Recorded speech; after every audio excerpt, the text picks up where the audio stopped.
Hey everyone, it's Carissa Wiley and welcome to November's edition of Sparkle and Shine. Today I am creating a beautiful vellum card with some non-traditional holiday colors, and I'm featuring the Snowflake Window Die. For this project, I'm going to be starting out with a little bit of ink blending. So I have my Easy Clean mat here and a piece of Bristol Smooth cardstock cut down to about 4 1/4 by 5 1/2. Now I'm going to cut this down even more so the size doesn't really matter at this point. But if I was going to do it again, I would probably start with the size that I'm actually going to use. And you're going to see why as we move along through this card here. But I'm doing a little ink blending with some traditional distress inks, and I'm using antique linen, tattered rose, and seedless preserves. And this makes for a beautiful blend. Now, my color inspiration was actually taken from a photo that I found on Pinterest, and I will try to get that linked for you below if I can. But you're going to see that I am just starting with a really light hand, and I'm going through and I'm kind of building up the color as I go along. I'm trying not to get too intense from the beginning because it's much harder to take away ink than it is to add more, right? So I will kind of move back and forth between the colors, and this is what I'm left with in the end. I have this beautiful, very dreamy, purpley blend, and then I'm going to hit it with my heat tool before I go along and move. Because this Bristol Smooth cardstock, really the ink kind of sits more on top of the paper than soaks in. You want to make sure you give it a little extra time to dry. Now you saw the Snowflake Window Die there. I'm actually using a rectangle die from the A2 Rectangle STAX 2 set that is the perfect size for kind of layering with this Snowflake Window Die. And I'm using that to die cut my ink blended piece. Now here's where I should have started with the size I'm actually going to use because I didn't feel like I had enough intensity of the purple on the top. And then I had to go back and add a little bit more of the tattered rose. So I kind of had to touch up my ink blending after I die cut this piece of cardstock. So I kind of wish maybe I could have saved myself a little bit of heartache, or, I mean, it wasn't that big of a deal, right? But if you want to start with the size that you're actually going to use, that might be better. Now I wanted to combine it with some silver, but this silver felt really harsh against those warmer colors that I'm using for the ink blended panel. So I took my silver glitter cardstock and a Copic marker and I colored over the top of it, and this gave it like a warm, smoky appearance. Now I've colored on glitter cardstock quite a bit with my Copic markers. I've never had an issue with it. I am using the chisel nib so that I protect my brush nib. But if you're concerned about that, you could also use a Sharpie marker or a less expensive marker if you choose, or you could like blot on some Copic refill with like a sponge tool or something like that. So then I took my Snowflake Window Die, I ran it through my die cut machine with the silver glitter colored cardstock, and then I took my Sizzix die brush and I rubbed all over the top of that, or rolled over the top of that on the foam mat that it comes with, and that pops out all those little inner pieces so that I'm not doing that with a pokey tool at this point, and it saved me quite a bit of time. I forget that I have that thing, but it is so helpful in the end on intricate dies like this.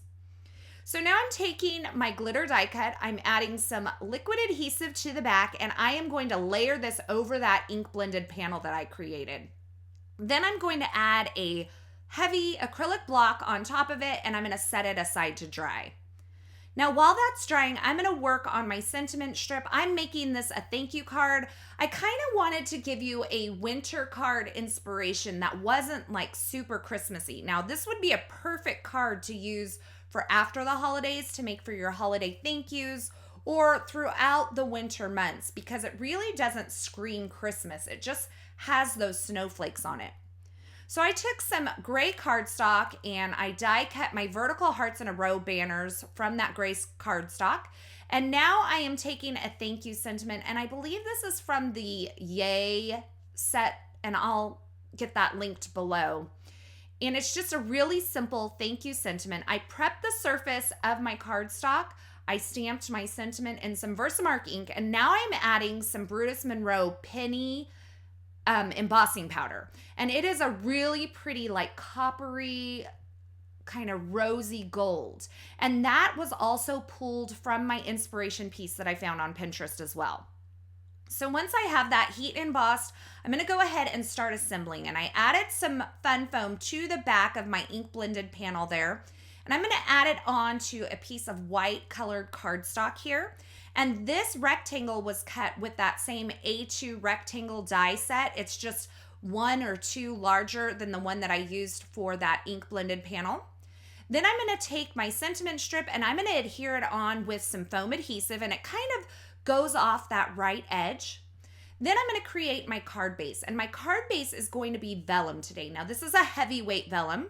It's cut to 4¼ by 11 inches and scored at 5½ inches. And then I just reinforce that fold with my bone folder, and I have a vellum card base. Now, when you're working with a vellum card base, the trick is hiding the adhesive. So I'm going to take that same rectangle that I used to cut the white piece that's on the front, and I'm going to cut 3 more of those rectangles. And we're going to layer those up on different portions of the card in order to hide all of the adhesive that we're using to adhere this front panel. Now, because I thought it would be easiest to hide the adhesive on the banner with another banner, I just went ahead and stuck that on the back before I adhered this panel to the card base. And I added a little bit of tape runner adhesive onto the back of that so that it would stick down nice and good. And then I centered this up on my card base and I pressed it down. Now, when you open a vellum card, you're going to see all that adhesive on the inside. So that's where these rectangles come into play. I'm going to add some more tape runner adhesive to another one of these rectangles, and I'm going to put that on the inside of my card, lined up with the panel that's on the outside of my card, and that's going to cover all that adhesive.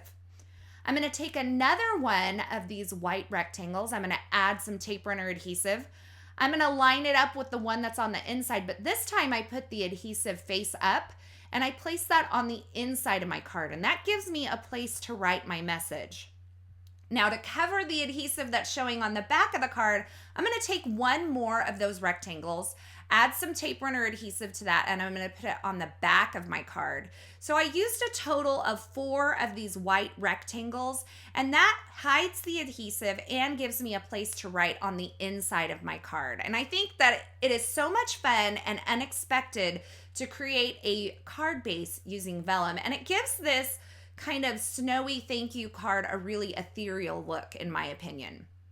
I finished my card off with some rose gold sequins from Pretty Pink Posh, and I'm just adhering those on with some strong liquid adhesive.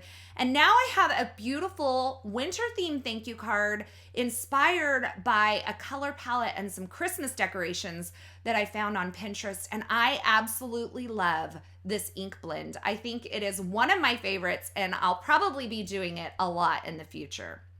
So here's a look at the completed card. We've got sparkle, we've got beautiful colors and some snowflakes, and I really love the way that this one turned out. Now, as always, you can find links to the featured products used in this project in the description at YouTube, so be sure to check that out. And I'm going to try to link my inspiration piece there below as well, so you can see where my jumping off point came from. It's a very feminine, purpley, mauvey pink kind of color scheme with that really beautiful rose gold accent.